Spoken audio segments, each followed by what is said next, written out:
Halo guys.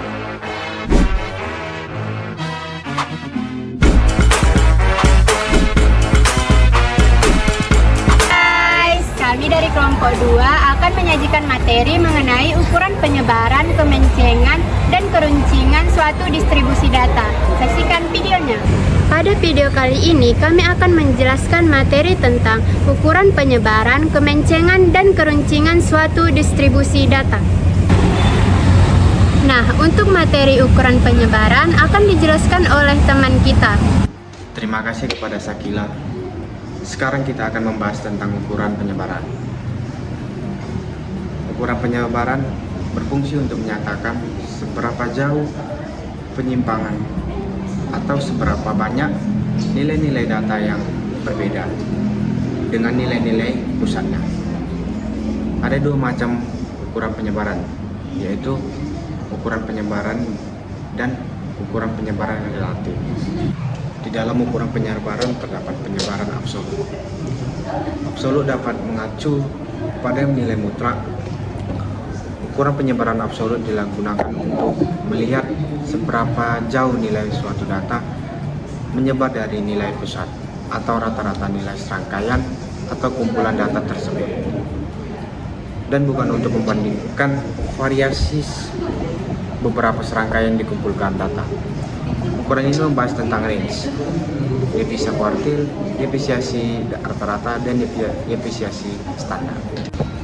Selanjutnya kita akan membahas range atau jangkauan, yaitu adalah selisih antara angka data tertinggi dengan angka data terendah. Range itu terdiri dari range data tunggal dan range data kelompok. Yuk sama-sama kita melihat cara pengerjaannya. Selanjutnya kita membahas range atau data tunggal, yaitu dengan rumus R sama dengan Sn kurang Si. Maksudnya itu R-nya itu maksudnya range atau jangkauan, Sn-nya itu data terbesar, Si-nya itu data terkecil. Contoh, data nilai ujian statistika kelas MB2A yaitu 7, 6, 5, 9, dan 4. Yaitu kita tentukan jangkauan datanya dengan rumus yang sayangnya, yaitu dengan rumus R sama dengan Sn kurang Si. Yaitu tinggal kita masukkan Sn nya itu kan tadi itu nilai data terbesarnya, yaitu nilai data terbesar dari angka ini yaitu 9. N sama dengan 9 kurang Si-nya itu kan tadi data terkecil, yaitu data terkecil dari angka tersebut yaitu 4. Jadi kita letakkan 4, jadi sama dengan Si-nya itu 9, Si-nya 4, jadi kita kurangkan 9 kurang 4 sama dengan 5. Jadi range-nya itu totalnya yaitu 5. Selanjutnya kita akan membahas range data kelompok dengan rumus range sama dengan batas bawah kelas terakhir dikurang batas bawah kelas pertama. Itu kita dengan contoh soalnya itu yang data omset penjualan mobil sedia di tahun 2022 sebagai berikut, yaitu omsetnya itu ya data pertama sama dengan tadi kan dengan rumus ini batas kelas terakhir. Batas kelas terakhir itu yaitu 33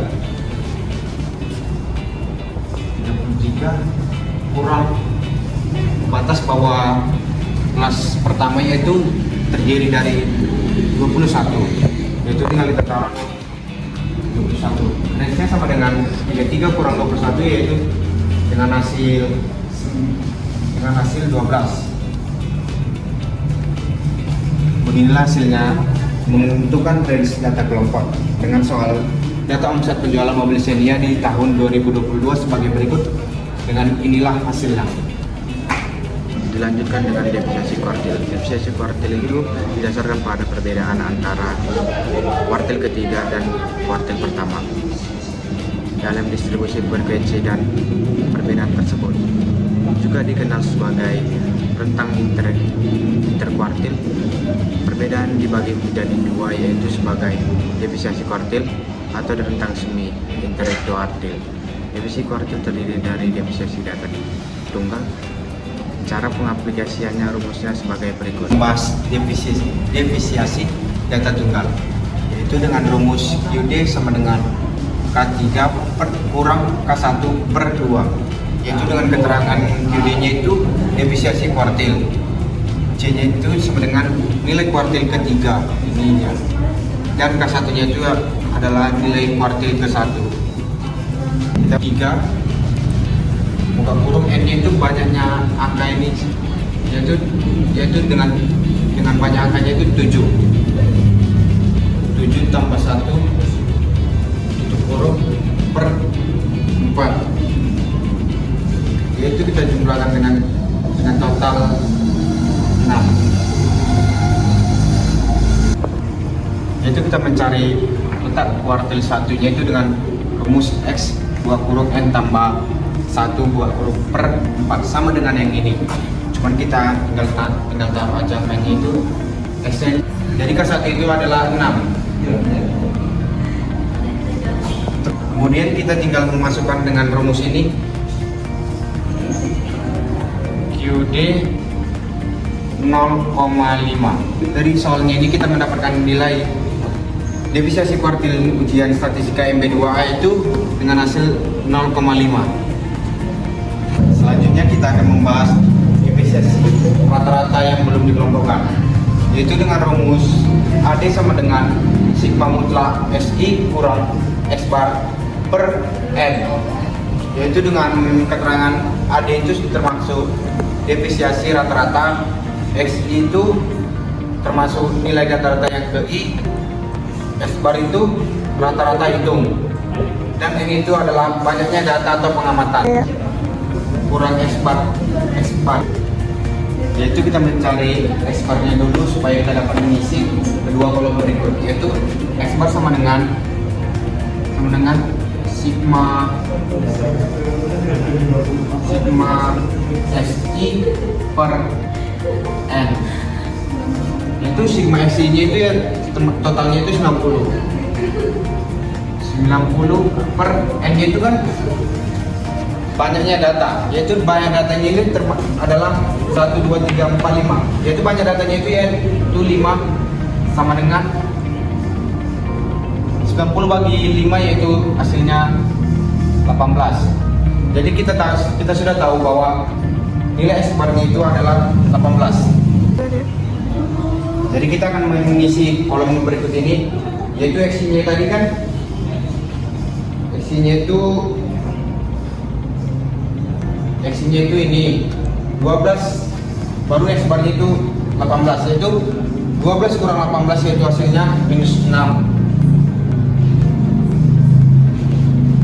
Dan X-nya itu yang kedua 16, X bar-nya 18, yaitu 16 kurang 18 yaitu tambah positif 8, hasilnya 0. Yaitu selanjutnya kita akan mencari mutlak XI kurang X bar. Jadi XI kurang X bar ini yaitu kita mutlakkan dari hasilnya ini, yaitu 6.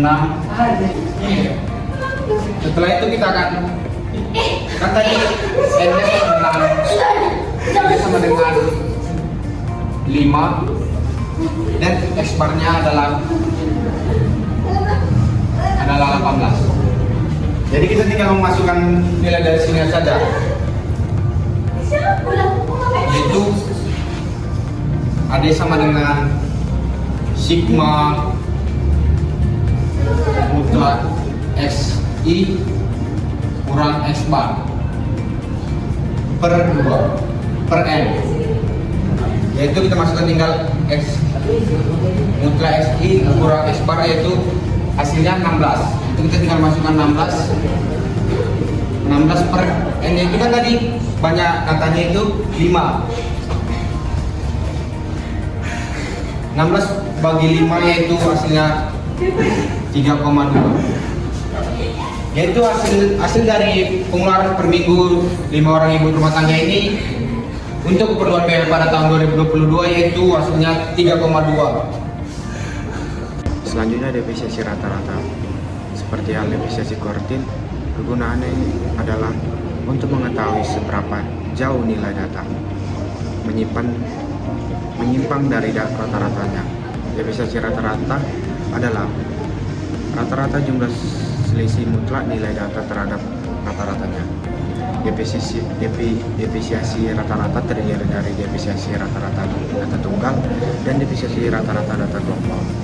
Cara pengaplikasiannya rumusnya simak di video berikut ini. Selanjutnya kita akan membahas defisiasi rata-rata data yang telah dikelompokkan, yaitu dengan rumus AD sama dengan sigma FI mutlak MI kurang S bar per N, yaitu maksudnya itu AD itu yaitu defisiasi rata-rata, FI itu nilai dengan kelas ke I, S bar itu rata-rata nilai hitung, N itu banyaknya data, FI itu frekuensi absolut ke kelas ke I. Yaitu kita menggunakan dengan soal itu berdasarkan tabel berikut. Hitunglah defisiasi rata-rata omset penjualan 70 toko.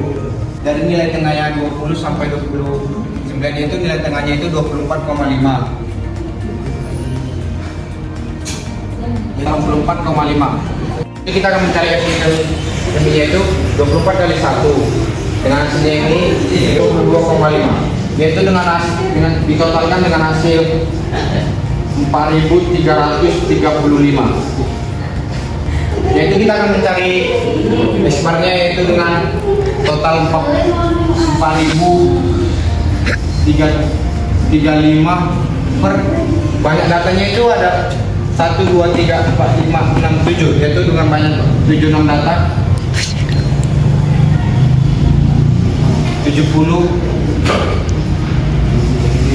4.335 bagi 70 sama dengan hasilnya 61,93. Yaitu kita sudah mendapatkan nilai S-bar-nya, tinggal kita masukkan ke tabel berikut. Yaitu selanjutnya kita mencari kolom FI kurang S-bar, yaitu FI-nya itu 24,5 dikurang S-bar-nya itu hasilnya tadi 61,9, yaitu dengan total minus 37,43 mutlak FI kurang S-bar, yaitu tadi FI-nya itu ini dan MI S-bar-nya itu ini. Yaitu tinggal kita kalikan aja 37 minus 37,43 dikali 1, yaitu hasilnya 37,43. Karena di sini mutlak, jadi hasil MI-nya ini kita ganti dari positif semuanya, yaitu 27,43 dikali 4 hasilnya 138,0, 731,4. Jadi tinggal kita masukkan aja ke rumusnya ini, yaitu sigma FI mutlak MI kurang S-bar itu hasilnya ini 731,4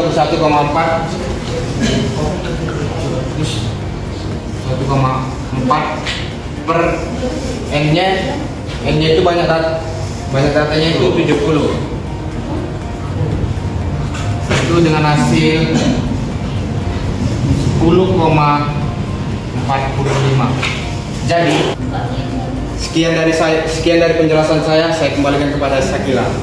Oke, berdasarkan penjelasan yang telah disampaikan oleh teman saya Anggal tadi, kita dapat menarik kesimpulan bahwa ukuran penyebaran distribusi data mengukur seberapa tersebar atau variasi nilai-nilai dalam suatu dataset, meliputi rentang selisih nilai-nilai maksimum dan minimum, variasi rata-rata kuadrat, selisih dari rata-rata simpangan baku, akar kuadrat dari varians, dan jarak antara kuartil, selisih kuartil pertama dan ketiga. Ukuran ini membantu memahami variasi, mengidentifikasi outliers dan karakteristik distribusi data. Nah, setelah selesai mengenai materi ukuran penyebaran, sekarang kita masuk ke ukuran kemencengan yang akan dijelaskan oleh teman kita, Teresia. Oke, selanjutnya kita akan membahas letak kemencengan. Kemencengan ini mempengaruhi letak nilai rata-rata hitung, median, dan bonus. Maka untuk dapat mengukur sampai di mana besarnya letak kemencengan ini dapat diketahui dari besarnya koefisien scaleness dan koefisien momen ketiga. Di koefisien Skeones ini terdapat 3 metode, yaitu yang pertama metode Kalverson, yang kedua itu metode Bowley, dan yang ketiga itu metode Persantil. Untuk lebih jelasnya lagi, mari kita lihat rumusnya. Oke, tadi ada 3 rumus ya. Yang pertama itu dengan metode Kalverson, yang kedua Bowley, yang ketiga itu dengan Persantil. Rumus Kalverson itu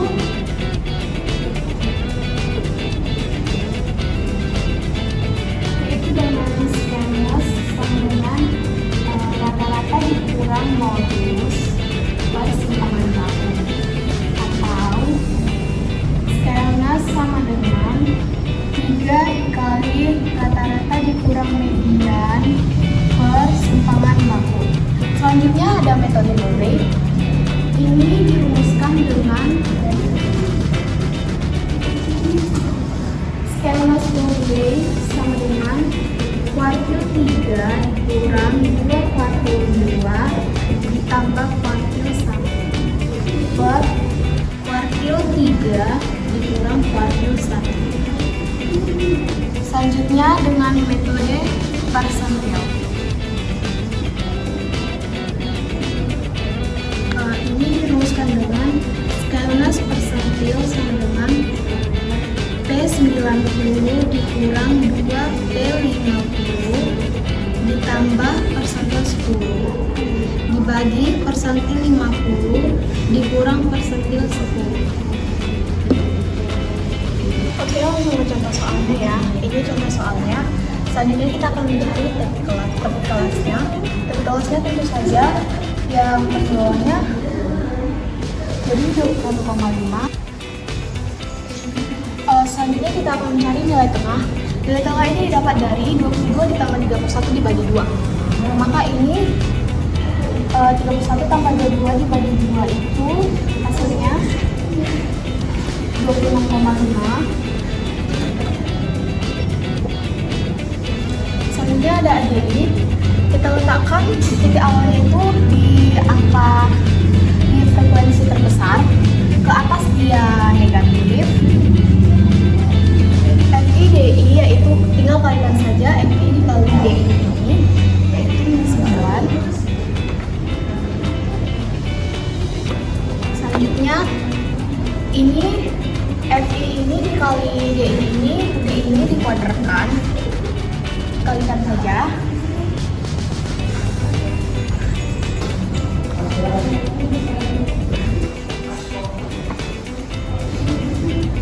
FQ-nya frekuensi matematika.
Maka dari tabel ini kita ketahui N-nya itu ada 50.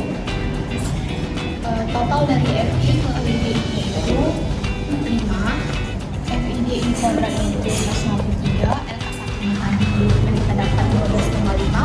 LK2 nya 25 dan LK3 nya 37,5 serta C-nya 10. Lalu kita akan menghitung kerugian X bar yaitu dengan X0 ditambah sigma FIDI per N dikali J. Ini 50.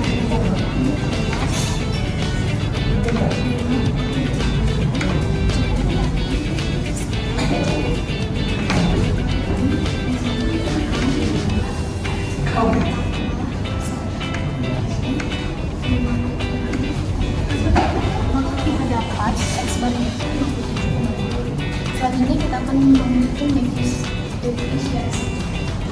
Setelah kita menghitung X bar tadi, kita lanjut menghitung semua kuat dari defisiensinya.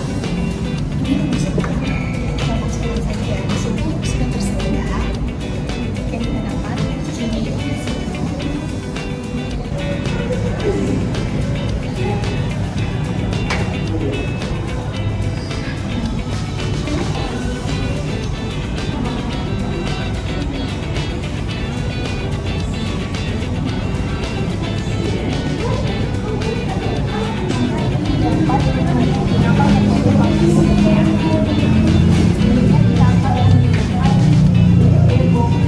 itu selanjutnya kita akan mengucapkan dari mulai dan isi rumusnya dan tinggal masukkan aja yang kita dapat pertama ini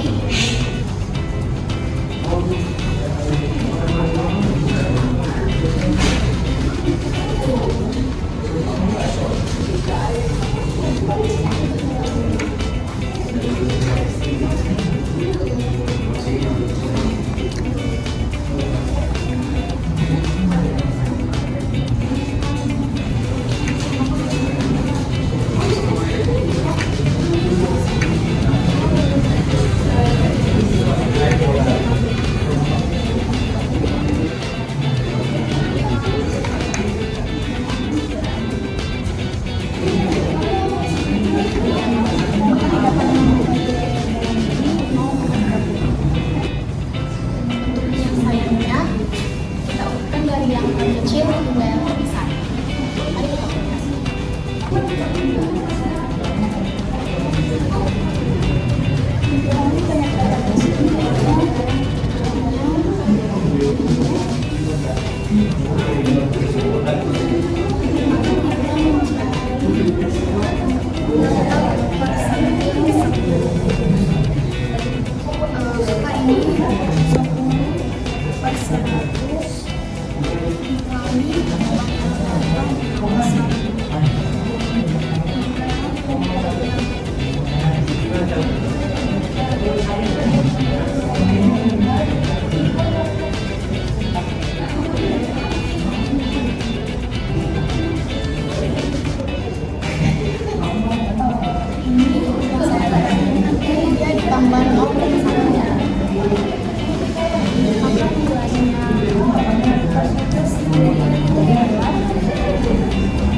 maka nilainya tersindir 10 itu data kedua ditambah 0,1. Data kedua kita lihat dari sini yaitu 9 ditambah 0,1. Lalu data ke-10-nya ditambah data ke-9.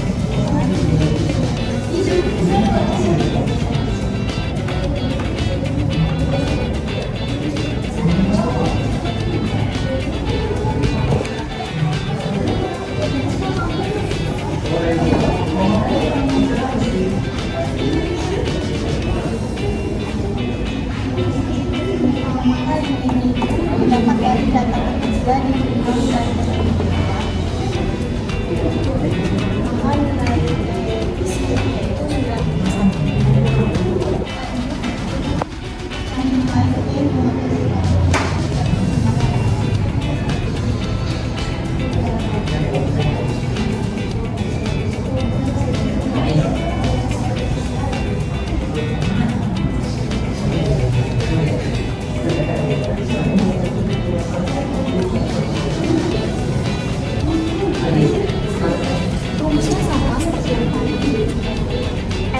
dibagi 100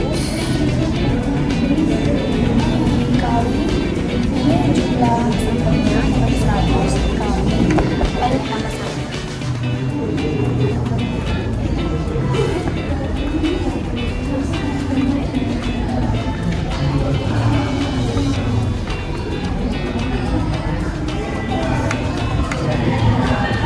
Berarti ini dia data ke 10 ditambah 0,2. Lihat dari data yang tadi, data ke 10 berapa, kita lihat aja ya. Dari ini data pertama bentuk dari 4 ke 2 ke 6 sampai ke 20 aja.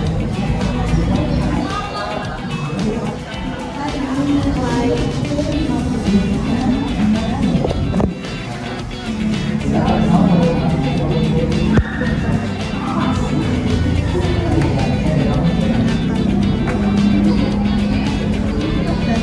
ke 11 kurang data ke 10.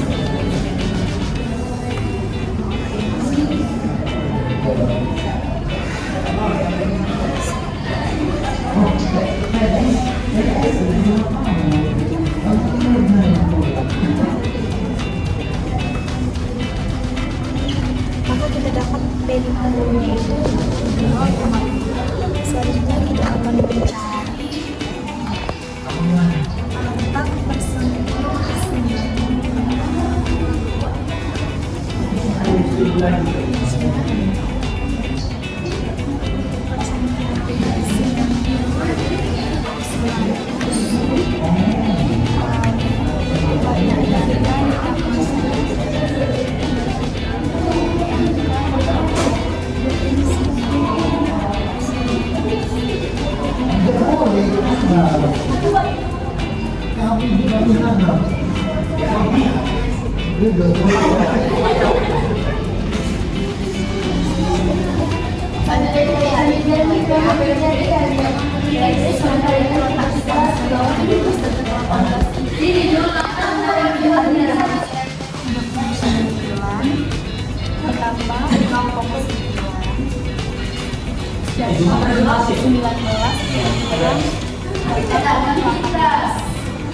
Apa-apa pendidikan Natal. Maju oleh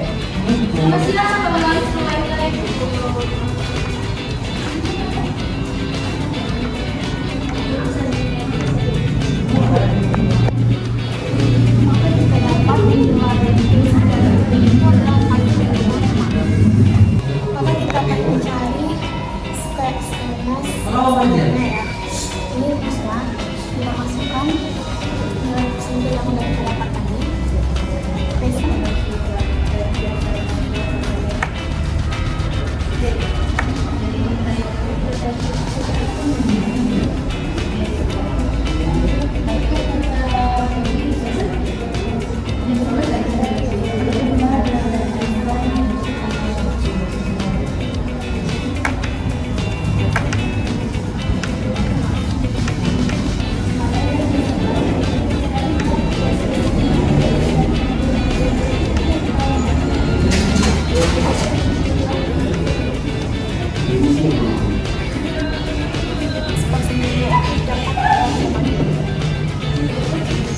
Selanjutnya kita akan ke domain ketiga. Selanjutnya kita akan melihat contoh rumus dengan koefisien momen ketiga. Kita ambil dari contoh yang tadi, kita tinggal menambahkan FIDI pangkat 3-nya. Kita tinggal hitung saja ya.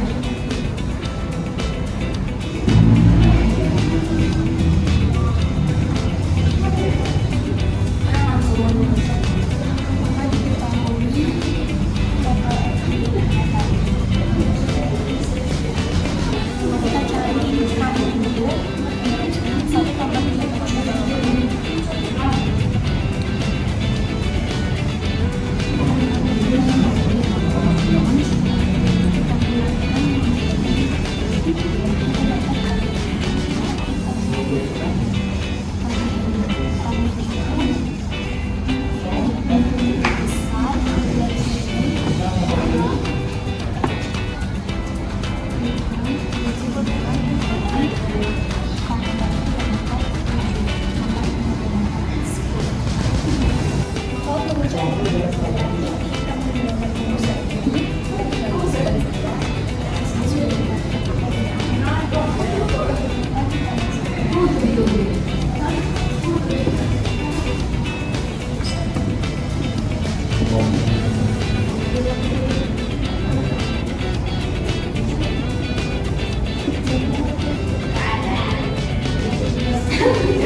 Sekian materi dan kemencengan saya kembalikan oleh moderator saya. Nah, tadi Kemenkita Tere telah menjelaskan dan memberi contoh tentang ukuran kemencengan. Dari situ kita dapat tarik kesimpulan bahwa ukuran kemencengan suatu distribusi data mengukur asimetris distribusi nilai-nilai dalam dataset.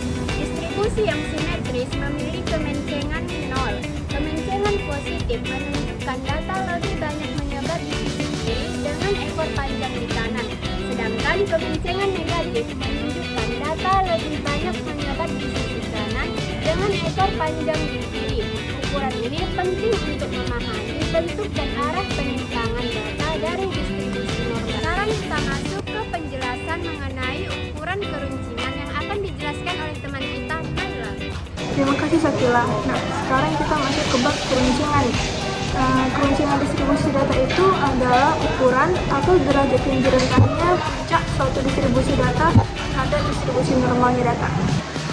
Keruncingan terbagi menjadi 3. Nah, yang pertama Pareto kurtis atau puncak tinggi. Pareto kurtis sendiri adalah distribusi statistik dengan kurtosis positif lebih besar. Jadi tingkat kurtosisnya sama dengan 3. Yang kedua, mesokurtis atau puncak normal. Mesokurtis ini merujuk pada distribusi data yang memiliki puncak dan ekor yang sedang, sehingga memiliki nilai kurtosis yang sedang. Tingkat kurtosisnya lebih besar dari 3. Yang ketiga, platikuris atau puncak rendah. Platikuris ini merujuk pada distribusi data yang memiliki nilai kurtosis yang rendah. Tingkat kurtosisnya kurang dari 3. Rumus di bab ini terbagi 2 untuk data tunggal dan berkelompok. Nah, yuk kita lihat gimana penggunaan rumus data tunggal. Untuk keruncingan rumus data tunggal seperti ini. Koefisien kurtosis sama dengan jumlah dari nilai data yang terdiri dikurangkan rata-rata pangkat 4 dibagi dengan banyak data dari definisi standar pangkat 4. Langsung ke contoh soal, tentukanlah keruncingan kurva dari data 3, 6, 5, 9, 12. Nah, kita harus cari dulu nih rata-ratanya. Caranya kita jumlahkan semuanya, terus kita bagi dengan jumlah datanya. Kita cari deviasi standarnya. Rumusnya seperti ini, kita tinggal masukin aja nilainya ini. Jumlah dari X yang pertama itu ada 3, dikurangkan rata-rata 1, kita tambahin lagi nilai yang keduanya, dan kita kurangin.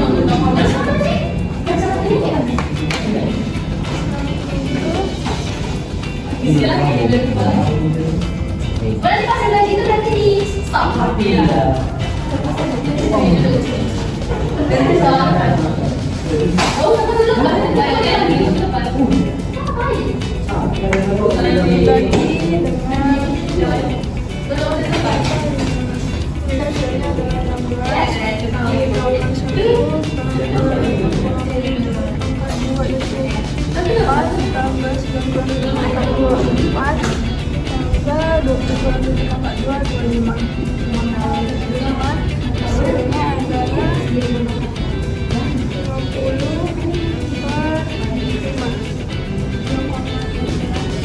Setelah kita garis ini, kita hasil angkanya X itu 3 kurang rata-ratanya 7, 3 kurang 7 itu hanya 4, 6 kurang 7. Nah, di semua kita apalin keempat, terus kita masukin ke pohon, jumlahin semua, terus kita langsung masukin rumus ini ke kita masukin nilainya 114 dari jumlahnya jadi X kurang X bar pangkat 4 per banyak datanya 5 dikali deviasi standarnya 3,16 pangkat 4.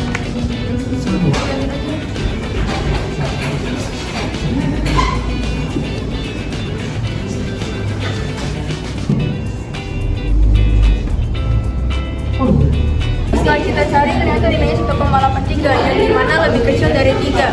Jadi distribusi frekuensinya adalah partikulis. Nah, frekuensikan rumus data berkelompok seperti ini.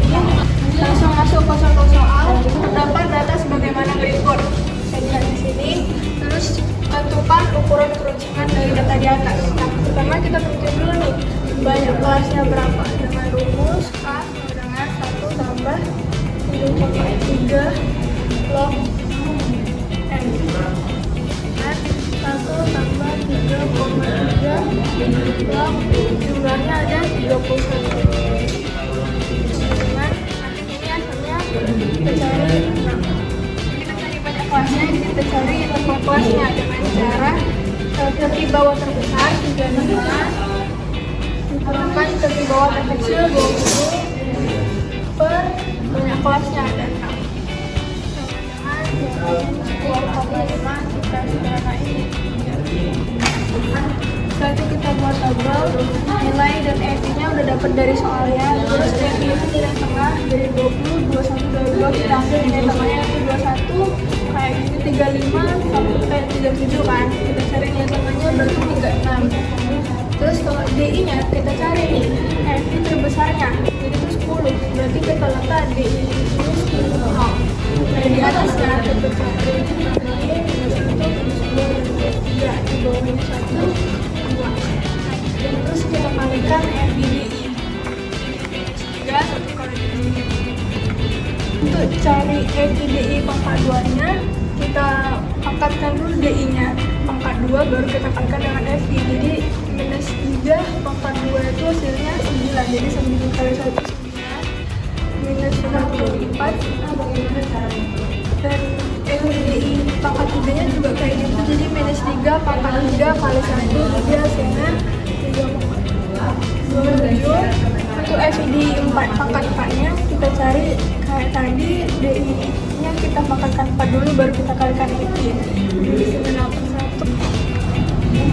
Setelah dapat seperti ini kita jumlahkan semuanya.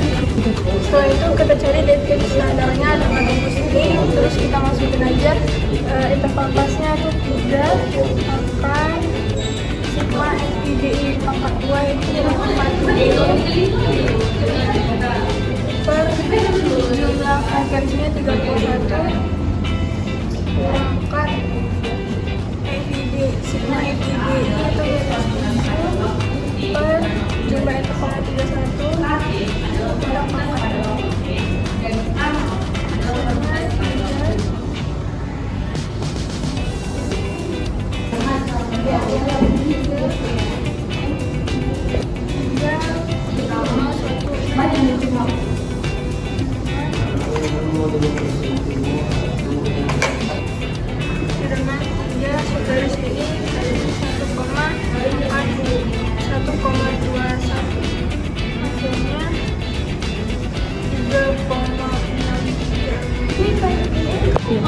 Setelah data kita mulai di sini, kita langsung masuk ke rumus data berkelompok. Jadi sama dengan sigma FID pangkat 4 itu ada 191.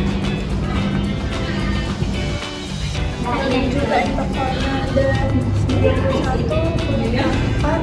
Sigma FID nya ada 7.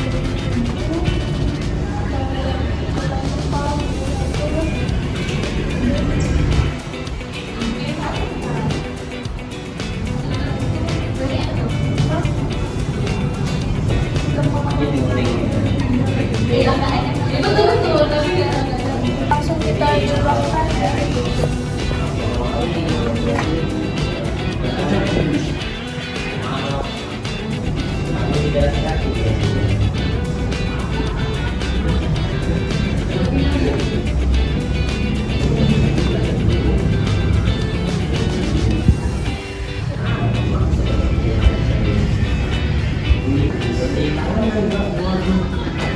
Setelah dijumlahkan, ternyata hasilnya adalah minus 0,867. Nah, hasilnya ini lebih kecil dari 3, maka distribusi frekuensinya adalah Pati-Purti.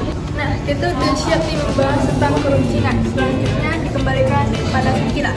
Oke, penjelasan yang terakhir yang disampaikan oleh teman kita Naila dapat disimpulkan metode keruncingan data merupakan pendekatan yang efektif untuk mengurangi dimensi atau fitur dalam sebuah dataset tanpa kehilangan informasi penting.